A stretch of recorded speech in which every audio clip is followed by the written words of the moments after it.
그날은 벚꽃이 흩날리던 작년 4월이었습니다.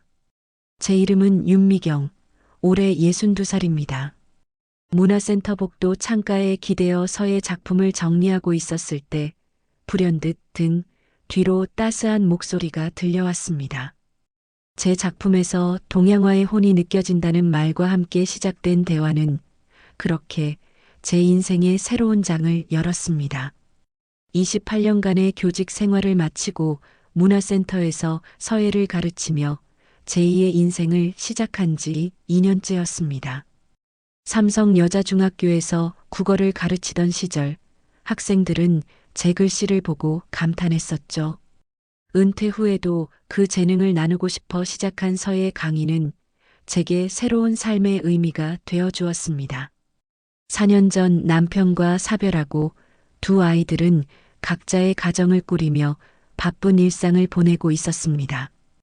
의사가 된 딸은 종합병원에서, 회사원인 아들은 해외 지사에서 일하느라 한 달에 한 번 보기도 힘들었죠. 매일 아침 혼자 마시는 커피, 텅 빈 집에 울리는 벽시계 소리. 나름 평온한 일상이었지만 가끔은 가슴 한켠이 텅 비어 있는 것만 같았습니다. 주말이면 찾아오는 7살 손녀가 제 낙이었습니다. 붓글씨를 따라 쓰겠다며 까만 먹물을 손에 묻히던 모습이 그렇게 예쁠 수가 없었죠. 하지만 손녀가 돌아가고 나면 그 적막감은 더욱 크게 다가왔습니다. 친구들은 제게 새로운 인연을 만나보라 권했지만 제 나이에 그런 것은 어불성설이라 생각했습니다. 미술학원을 운영한다는 그는 47살이었습니다. 처음 나이를 듣고 잠시 망설였지만 그의 진중한 대화와 예술을 바라보는 깊이 있는 시선은 15살이라는 나이 차이를 무색하게 만들었습니다. 그와 나누는 대화는 늘 새로웠고 미술관에서 보내는 오후의 시간들은 마치 20살의 설렘처럼 달콤했습니다. 사랑에 빠진 여자의 눈에는 모든 것이 아름답게 보였습니다. 오늘 저는 제 이야기를 처음으로 털어놓으려 합니다. 그리고 이 이야기가 혹시 지금 이 순간에도 봄날의 설렘을 느끼고 계신 누군가에게 작은 울림이 되길 바랍니다. 저처럼 인생의 황혼기에 새로운 사랑을 꿈꾸시는 분들께 제 경험이 작은 이정표가 되었으면 합니다. 이야기를 시작하기 전에 좋아요와 구독 버튼을 눌러주세요. 여러분의 소중한 관심이 더 좋은 컨텐츠를 만드는데 큰 응원이 됩니다. 그럼 지금부터 제 이야기를 시작하겠습니다. 그렇게 시작된 우리의 첫 만남은 문화센터에서의 우연한 인사였습니다. 3층에서 미술학원을 운영한다는 정민호 씨는 매주 화요일과 목요일 제가 서예 수업을 마치고 나올 때쯤이면 어김없이 그곳에 있었습니다. 늘 단정한 차림에 따뜻한 미소를 지닌 그는 무언가 특별해 보였습니다. 점심시간이면 가끔 미술학원 학생들의 작품을 들고 제게 조언을 구하러 오곤 했습니다. 동양화와 서예의 접점을 찾아 아이들을 가르치고 싶다며 제 의견을 진지하게 경청하던 모습이 인상적이었습니다. 28년간 교직에 몸담았던 저로서는 그의 교육에 대한 열정이 깊은 감동으로 다가왔습니다. 5월의 어느 날 그는 조심스럽게 제안했습니다. 문화센터와 미술학원이 협력하여 어르신들을 위한 문화예술 프로그램을 만들어 보자고요. 아이들은 서예를, 어르신들은 수채화를 배우는 세대 교차 프로그램이었습니다. 그의 제안은 신선했고 저는 그의 열정에 자연스레 이끌렸습니다. 프로그램을 준비하며 우리는 자주 마주칠 수밖에 없었습니다.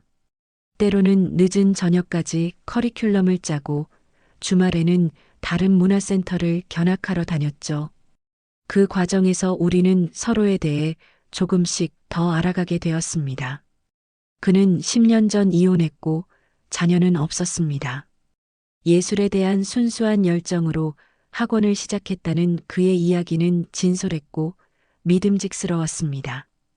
특히 그의 말투에는 세련됨과 겸손함이 공존했는데 그와 얘기를 할 때마다 그의 매력에 빠질 수밖에 없었습니다.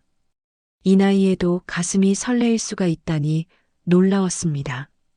딸아이가 처음 그를 알게 됐을 때는 많이 놀랐습니다.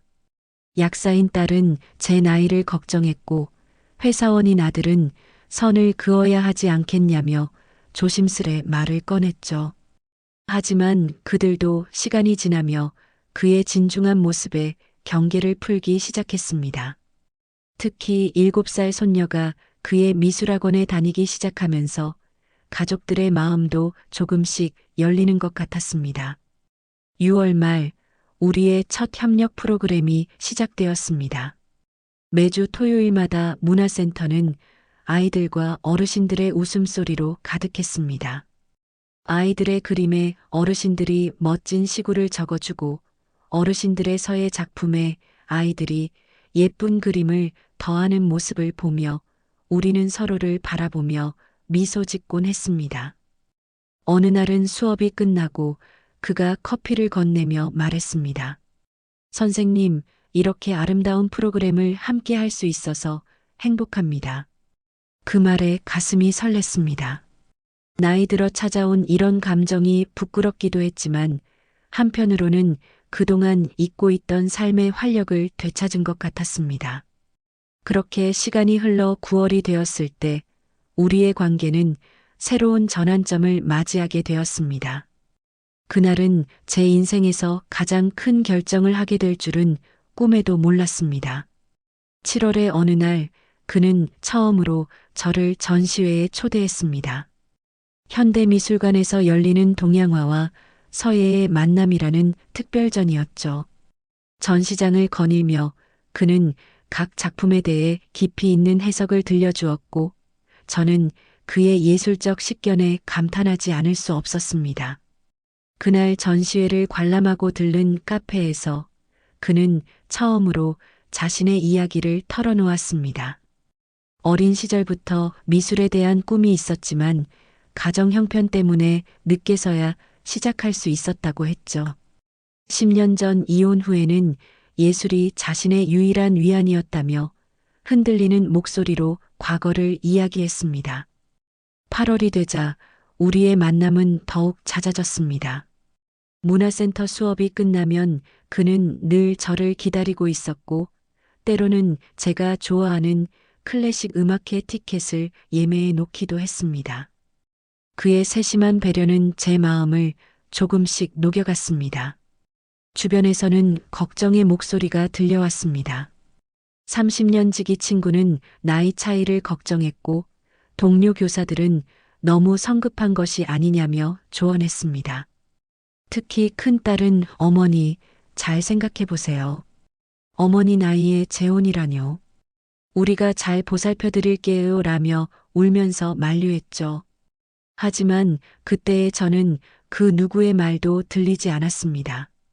그의 따뜻한 배려, 깊이 있는 대화, 예술을 바라보는 순수한 열정. 이 모든 것이 제게는 완벽해 보였으니까요. 그의 예술에 대한 진중함이 그를 전적으로 신뢰할 수밖에 없게 만들었습니다. 너무나 순수한 영혼이었습니다. 8월 말 그는 더 큰 꿈을 이야기했습니다.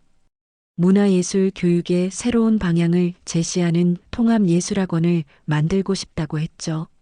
서예와 미술이 만나 새로운 예술 세계를 만들어내는 그런 아름다운 교육을 꿈꾼다고 했습니다. 그의 눈빛은 순수했고 열정은 진심 어린 것처럼 보였습니다. 그렇게 시간이 흘러 9월이 되었을 때 우리의 관계는 새로운 전환점을 맞이했습니다. 그는 조심스럽게 결혼을 이야기했고 저는 인생에서 가장 큰 결정을 하게 되었습니다. 9월 초 어느 날 그는 저녁 식사 자리에서 조심스럽게 입을 열었습니다. 서로를 더 깊이 알아가는 시간을 보내며 이제는 정식으로 가족들에게 인사를 드리고 싶다고 했죠. 물론 처음에는 망설였습니다. 하지만 그동안 보여준 그의 진심과 성실함이 제 마음을 움직였습니다. 가족들과의 첫 만남은 긴장된 분위기였습니다. 아들은 해외 출장을 이유로 자리에 나오지 않았고 딸은 시종일관 굳은 표정이었죠. 하지만 그날 그는 완벽했습니다. 정중하고 예의 바른 태도로 자신의 진심을 전했고 특히 손녀에 대한 각별한 애정을 보이며 가족들의 마음을 조금씩 열어갔습니다. 결혼 준비 과정에서 그의 섬세함은 더욱 빛났습니다. 제가 좋아하는 베토벤의 월광 소나타로 식전 연주를 준비하고 하나하나 정성스럽게 청첩장 문구를 고르는 모습에서 진심이 느껴졌습니다. 특히 손녀의 축하 그림을 결혼식 화환으로 만들자고 제안했을 때는 딸아이의 마음마저 완전히 녹였죠. 10월의 작은 결혼식은 따뜻했습니다. 문화센터 수강생들과 가까운 지인들만 모신 자리였지만 오히려 그래서 더 의미 있었습니다. 그는 눈시울을 붉히며 서약했습니다. 제 남은 인생을 행복으로 채워주겠다고, 끝까지 책임지겠다고. 그 순간만큼은 제 나이도 주변의 걱정도 모두 잊을 수 있었습니다. 신혼집은 제가 살던 아파트로 정했습니다. 그는 자신의 오피스텔을 처분하고 미술학원 운영에 전념하겠다고 했죠. 새로운 시작에 대한 기대감으로 가득 찬 나날이었습니다. 아침이면 함께 산책하고 저녁이면 클래식 음악을 들으며 하루를 마무리했습니다. 주말에는 그의 미술학원에서 아이들을 가르치며 보냈고 가끔은 전시회도 다녔습니다. 11월이 되자 그는 통합예술학원 설립을 본격적으로 준비하기 시작했습니다.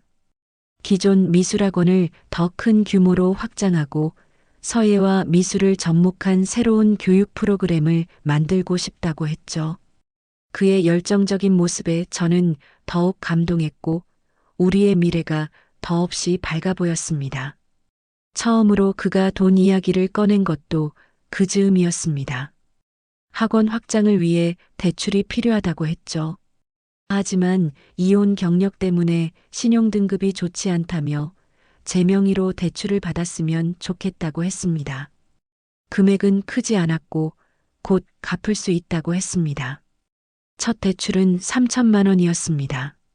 그는 매달 이자는 물론 원금까지 조금씩 갚아나가겠다며 꼼꼼하게 상환 계획을 보여주었습니다. 처음 2달은 정말 약속대로 이자를 잘 납부했고 원금도 조금씩 갚아나갔습니다. 그의 성실함에 저는 더욱 안심이 되었습니다. 11월 말 그는 강남 지역의 큰 학원을 인수할 기회가 생겼다며 들뜬 목소리로 이야기했습니다. 기존 원생이 이미 100명이 넘는 큰 규모였고 위치도 좋아 성공이 보장된 투자라고 했죠. 저는 그의 행복해하는 모습을 보며 더 큰 금액의 대출도 선뜻 승낙했습니다. 12월 초 우리는 처음으로 함께 제 재산을 정리해보는 시간을 가졌습니다. 그때 그의 눈빛에서 이상한 빛이 스쳤지만 저는 그저 진지한 모습이려니 생각했습니다. 그리고 그것이 제 인생 최대의 실수가 되리라는 것을 그때는 전혀 알지 못했습니다. 결혼 후 얼마 지나지 않은 12월, 우리의 삶은 급격한 변화를 맞이했습니다. 첫 대출금이 나오자 그는 더욱 부지런해졌습니다.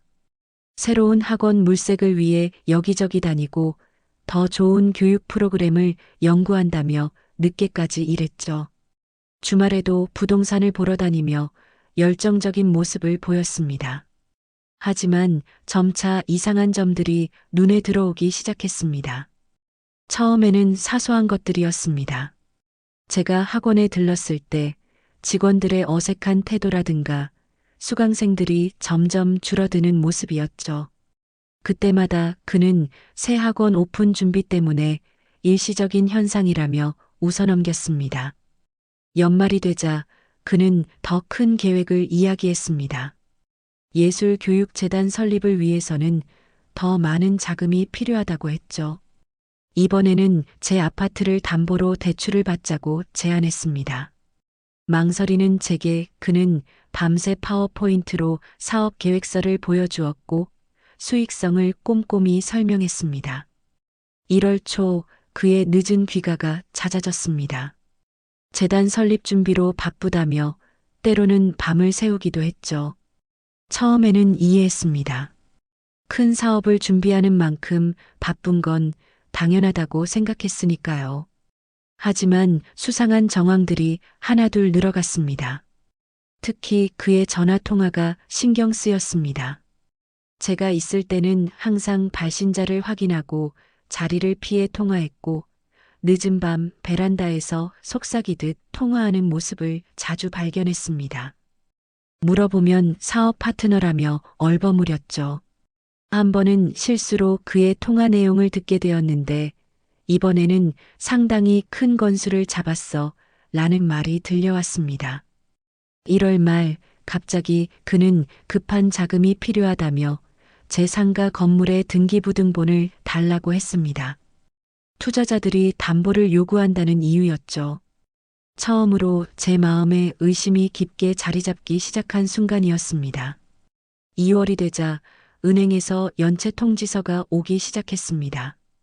놀라서 확인해 보니 제가 모르는 대출이 여러 건 있었고 이자도 밀려 있었습니다. 통장을 확인해 보니 꾸준히 돈이 빠져나간 흔적이 있었습니다. 그제서야 지난달부터 찾아오던 낯선 번호의 전화들이 대출 독촉이었다는 것을 알게 되었습니다. 더 큰 충격은 우연히 발견한 서류 뭉치였습니다. 그의 서랍을 정리하다 발견한 서류들은 제 도장으로 만들어진 위임장들이었습니다. 심지어 제 상가 건물에 등기권 리증까지 있었죠. 그제서야 그가 밤마다 서재에서 무언가를 들여다보던 모습이 떠올랐습니다. 불안한 마음에 은행을 찾아가 대출 내역을 확인했습니다. 제 명의로 총 5건의 대출이 있었고 금액은 제가 알고 있던 것의 3배가 넘었습니다. 상가 담보대출도 이미 실행된 상태였죠. 그날 밤 떨리는 마음으로 그를 기다렸습니다. 새벽 1시가 다 되어서야 들어온 그에게 서류를 보여주며 물었을 때 그의 표정이 순식간에 차갑게 변했습니다. 더 이상 숨길 필요가 없다는 듯이 비웃으며 한마디를 던졌죠. 이제 와서 어쩌시겠어요? 모든 서류는 합법적으로 되어 있는데 당신이 서명한 거 아니에요? 그 순간 제 눈앞이 캄캄해졌습니다. 그동안의 모든 기억이 주마등처럼 스쳐 지나갔죠. 문화센터에서의 첫 만남, 따뜻했던 데이트, 손녀와 다정하게 그림 그리던 모습까지 모든 것이 연기였다는 사실이 믿기지 않았습니다. 당신, 처음부터 이럴 계획이었던 거예요? 제 떨리는 질문에 그는 담배를 꺼내 물며 차갑게 웃었습니다. 늘 제 앞에서는 피우지 않던 담배였죠. 그제야 깨달았습니다. 제가 알던 그 따뜻하고 세련된 남자는 처음부터 존재하지 않았다는 것을. 다음 날 아침 그의 미술학원을 찾아갔습니다. 하지만 그곳은 이미 비어 있었고 집주인은 3개월째 월세가 밀렸다며 한숨만 쉬었습니다. 그의 휴대폰은 이미 정지된 상태였고 오피스텔은 다른 사람이 살고 있었습니다. 경찰에 신고를 하고 나서야 더 충격적인 사실들이 드러났습니다. 그의 학력도 경력도 모두 거짓이었습니다. 미술대학을 나왔다는 그는 고등학교 졸업이 전부였고 화려한 미술학원 운영 경력도 조작된 것이었습니다. 더 큰 충격은 그의 전과 기록이었습니다. 부산, 대구, 인천에서 비슷한 수법으로 여성들을 속여 재산을 가로챈 전력이 있었습니다. 그것도 모두 저처럼 교육자 출신의 60대 여성들이었죠. 예술에 대한 열정으로 포장된 그의 말과 행동은 모두 철저히 계산된 연기였던 것입니다. 3월 초 경찰서에서 다른 피해자들을 만났습니다. 모두 저처럼 문화센터나 교육기관에서 그를 만났고 비슷한 방식으로 속았다고 했습니다. 한 피해자는 결혼한 지 2달 만에 집도 잃고 빚더미에 앉았다고 했죠. 우리는 서로를 바라보며 한숨 쉬었습니다. 나이 들어 찾아온 사랑이라고 믿었던 것이 이렇게 처참한 결말을 맞이하게 될 줄은 아무도 몰랐으니까요. 그를 마주한 날 이후 저는 완전히 무너져 버렸습니다. 한 달 동안 집 밖으로 나가지 못했고 전화기를 꺼둔 채 이불 속에서만 지냈습니다. 창피하고 부끄러웠습니다. 28년간 학생들을 가르치며 늘 신중하고 현명한 판단을 해왔다고 자부했던 제가 어떻게 이런 실수를 할 수 있었는지. 통장 잔고는 바닥났고 상가 건물은 이미 담보대출이 실행된 상태였습니다. 30년 동안 모은 재산이 순식간에 사라져버렸죠. 하지만 더 아픈 것은 마음의 상처였습니다. 믿었던 사람의 배신, 그리고 제 자신의 어리석음을 인정해야 한다는 현실이 너무나 고통스러웠습니다. 밤마다 악몽에 시달렸습니다. 잠을 이루지 못하고 새벽까지 천장만 바라보는 날이 많아졌죠. 한때는 행복했던 추억들이 이제는 모두 가식이었다고 생각하니 그 시간들이 더욱 공허하게 느껴졌습니다. 딸아이가 매일 찾아왔습니다. 처음에는 원망스러운 눈빛이었지만 점차 걱정과 안타까움으로 바뀌었죠. 손녀는 할머니가 아프냐며 자기가 그린 그림을 가져다 주었고 아들은 묵묵히 법적 대응을 도와주었습니다. 제가 가장 두려워했던 자녀들의 시선이 오히려 저를 다시 일으켜 세우는 힘이 되었습니다. 4월 경찰이 그를 검거했다는 연락을 받았습니다. 서울 외곽의 모텔에서 다음 피해자를 물색하던 중이었다고 합니다. 그를 마주하고 싶은 마음은 없었지만 피해자 조사를 위해 경찰서에 가야 했습니다. 그곳에서 마주한 그의 모습은 제가 알던 그 따뜻하고 세련된 사람이 아닌 냉혹한 사기꾼의 얼굴이었습니다. 5월 용기를 내어 문화센터 수강생들에게 연락했습니다. 그동안 제가 연락을 끊은 것에 대해 사과하고 싶었습니다. 하지만 그들의 반응은 예상과 달랐습니다. 오히려 저를 걱정하고 위로해 주었죠. 한 수강생은 이런 말을 해 주었습니다. 선생님은 평생을 남을 위해 사셨잖아요.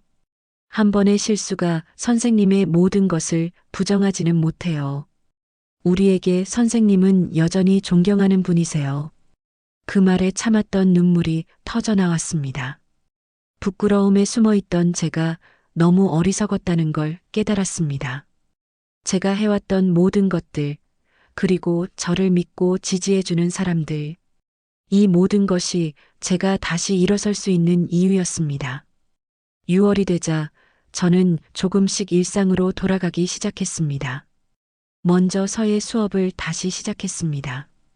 떨리는 손으로 붓을 잡았지만 먹물향 속에서 차분히 글씨를 쓰다 보니 마음도 조금씩 안정을 찾아갔습니다. 경찰 수사는 계속되었고 그의 범행은 더욱 밝혀져 갔습니다. 전국적으로 피해자가 12명에 달했고 피해액은 총 67억이었습니다. 저보다 더 큰 피해를 입은 분들도 많았죠. 우리는 서로를 위로하며 힘을 모았고 피해자 모임을 만들어 법적 대응을 시작했습니다. 7월 법원에서 그에게 실형이 선고되었습니다.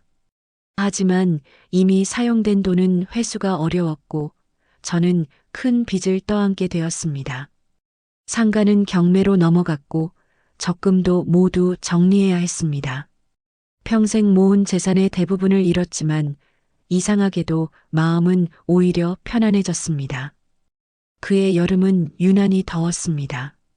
에어컨도 켜지 못하고 선풍기 바람으로 버티던 어느 날 문득 깨달았습니다. 제가 잃은 것은 단순히 돈이 아니었다는 걸요. 그동안 쌓아온 자존감, 타인을 향한 신뢰, 그리고 삶에 대한 희망. 이 모든 것을 한꺼번에 잃어버렸던 것입니다. 하지만 역설적이게도 이 시련은 제게 새로운 깨달음을 주었습니다. 매일 아침 일찍 일어나 산책을 하면서 스스로를 돌아보는 시간을 가졌습니다.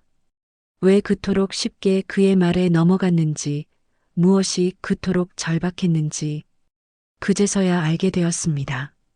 제가 진정으로 원했던 것은 사랑이 아닌 누군가에게 인정받고 필요한 사람이 되고 싶었던 욕망이었다는 것을요. 은퇴 후의 공허함과 외로움이 제 판단을 흐리게 했던 것입니다. 피해자 모임에서 만난 한 심리 상담사는 이런 말을 해주었습니다. 사기꾼들은 상대방의 가장 약한 부분을 정확히 파고듭니다. 그들은 우리의 외로움과 두려움을 이용한 것이지 결코 우리가 어리석어서가 아닙니다. 8월이 되자 제 통장에는 겨우 100만 원이 남아 있었습니다. 하지만 이상하게도 더 이상 두렵지 않았습니다. 오히려 홀가분한 마음이 들었죠. 이제는 돈이 아닌 제 마음의 소리에 귀 기울일 수 있게 되었으니까요. 8월 말 이혼 조정이 시작되었습니다. 그는 이미 구속된 상태였지만 법적 절차는 필요했습니다. 결혼 생활 6개월 만에 이혼이었죠. 조정실에서 그를 마주했을 때 저는 더 이상 아무런 감정도 느끼지 않았습니다.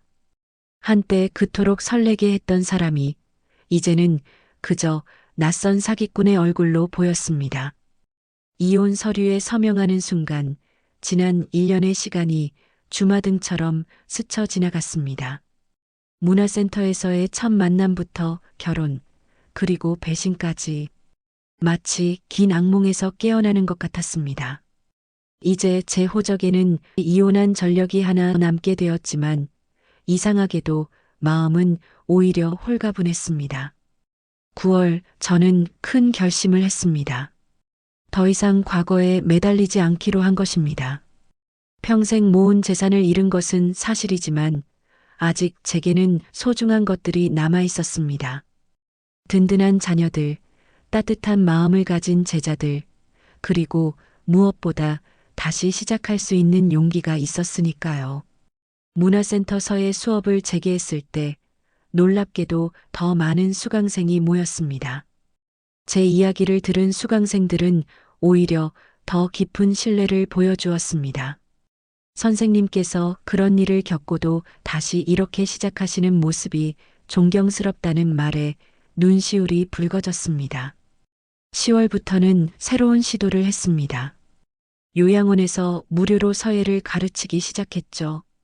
처음에는 제가 위로받고 싶어서 시작한 일이었는데 오히려 그곳에서 더 큰 위로와 희망을 발견했습니다. 떨리는 손으로 붓을 잡는 어르신들의 모습에서 제 자신의 새로운 시작을 보았습니다. 11월 피해자 모임에서 특별한 제안을 받았습니다. 노년층 대상 사기 예방 교육에 강사로 나서달라는 것이었죠. 처음에는 부끄러워서 망설였지만 제 경험이 누군가에게 도움이 될 수 있다는 생각에 용기를 냈습니다. 강의를 준비하면서 깨달았습니다. 제가 겪은 일은 부끄러운 실수가 아닌 누구나 겪을 수 있는 인생의 한 과정이었다는 것을요. 중요한 것은 실수가 아닌 그 후의 회복과 성장이라는 것도 알게 되었습니다. 12월이 되자 제 통장에는 다시 조금씩 돈이 쌓이기 시작했습니다. 금액은 작았지만 제 노력으로 번 돈이라 더욱 소중했습니다. 이제는 돈을 보는 눈도 달라졌습니다. 돈은 인생의 전부가 아닌 살아가는데 필요한 도구일 뿐이라는 걸 깨달았으니까요. 새해가 밝았을 때 저는 일기장에 이렇게 적었습니다. 잃은 것도 많지만 얻은 것도 많은 한 해였다. 이제 나는 안다.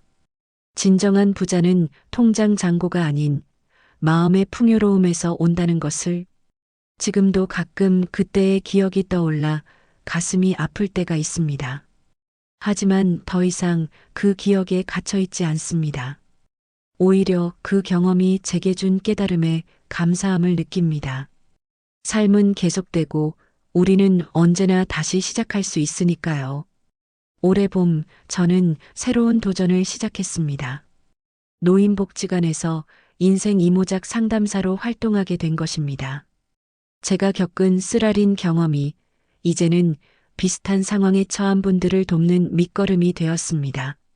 상처는 우리를 약하게 만들기도 하지만 때로는 더 강하게 만들어주기도 하나 봅니다.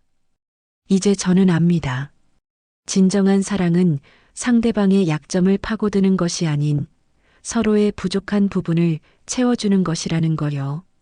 그리고 무엇보다 나 자신을 사랑하는 것이 가장 중요하다는 것도 알게 되었습니다. 여러분, 나이 들어 찾아오는 사랑이 모두 나쁜 것은 아닙니다. 하지만 그 사랑이 진실된 것인지 천천히 그리고 신중하게 살펴보아야 합니다. 서두르지 마세요. 행복은 결코 서두르는 자의 편이 아니니까요. 특히 재혼을 고민하시는 분들께 말씀드리고 싶습니다. 사랑에 빠졌다고 모든 걸 내어주지 마세요. 재산은 평생 당신을 지켜줄 소중한 울타리입니다. 그리고 가족들의 반대가 때로는 올바른 판단일 수 있다는 것도 기억하세요. 제 이야기가 혹시 비슷한 상황에 계신 분들께 작은 도움이 되었기를 바랍니다. 인생은 언제나 새로운 시작이 가능합니다. 비록 쓰라린 실수를 했더라도 그것이 인생의 끝은 아닙니다.